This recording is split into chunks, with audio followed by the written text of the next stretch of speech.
Colts think good division, huh? The AFC South, I think top to bottom is going to be the best division in football, with the possible exception of the NFC. But the Colts are the Colts. Houston showed over the weekend that they're for real, biggest win in their franchise's history. I think the Titans are back, and I think the win over Oakland so decisively kind of sends notice. And Jacksonville is an improved team, so I think it's going to be very tough in that division. You could end up seeing the whole thing separated by just a couple of games. You see great talent sometimes go just lose it, like a guy like Vince Young. But what's been the turnaround? What's caused this rejuvenation and the maturation of a very talented kid? Vince Young grew up, plain and simple. Going through a bad situation, you either turn the wrong way and it's over, or you turn it the right way. He turned it the right way because he did all of the right things. He got his head together. He understood what was important. He got the right people around him. He listened to his offensive coordinator, Mike Heimerdinger. He listened to his head coach, Jeff Fisher, and he sort of reinvented himself. But basically, what did it for him was just simply growing up. Chris Johnson, phenomenal talent. Does he amaze you week to week? Chris Johnson amazes me every single week. And this is my third year having a chance to see him. And you still say, wow. When I was at the University of Tennessee, I was there covering the team for 12 years. A lot of great running backs. I covered Jamal Lewis. I covered Charlie Garner, Chuck Webb. I mean, you name it. And then with the Titans, obviously, Eddie George, a very special guy. But I've never seen anything like this guy as an overall athlete. He weighs 191 pounds. He plays heavier, never goes down with the first leg, and really does run 4.2. You know, for all the fast guys in the league, there's a huge difference between a 4.4 guy and a 4.2 guy. He plays that fast.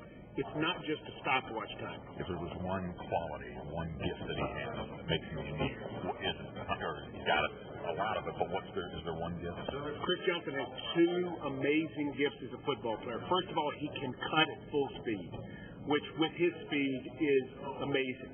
Most guys with his kind of speed are track guys, which means they run with their feet close together, one foot over the other, and they have to stop to cut. Chris Johnson can cut without stopping. And then the other thing, Chris Johnson is at full speed within 3 steps. I mean, he goes from 0 to 60 in a big hurry. And when you combine those qualities with his incredible speed and his surprising power, it creates an amazing combination.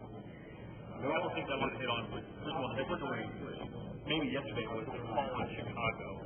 Whether you agree with the rule or disagree with the rule, kind of what's your take as a guy who's in football on what was ruled in Chicago with Calvin Johnson?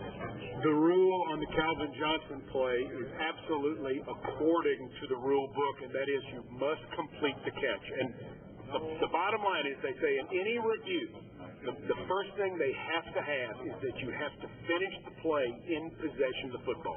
When it's all said and done, when the smoke clears, when you walk away, do you have the football? Calvin Johnson did not, and unfortunately for Detroit, it ends up being no touchdown. And you touched on it too when you talked about the division. With everybody winning except the Colts, and kind of people around here are kind of scratching their heads saying, "Wow, that's kind of opposite of what we're used to seeing." But when you say that and you see the way the Texans were able to take it to the win, do you think this division, more than ever, maybe the past couple of years, is more wide open? I think the division is wide open. I mean, remember, the Titans won the division 2 years ago. Because the Titans started 0-6 last year, that's kind of forgotten. But I think between the Titans and the Texans, and maybe even the Jaguars, they're going to be able to compete overall. It's not so much that the Colts have flipped, it's that everybody has increased their game. Houston's good. And a lot of people don't understand that Houston has been offensively so potent for some time.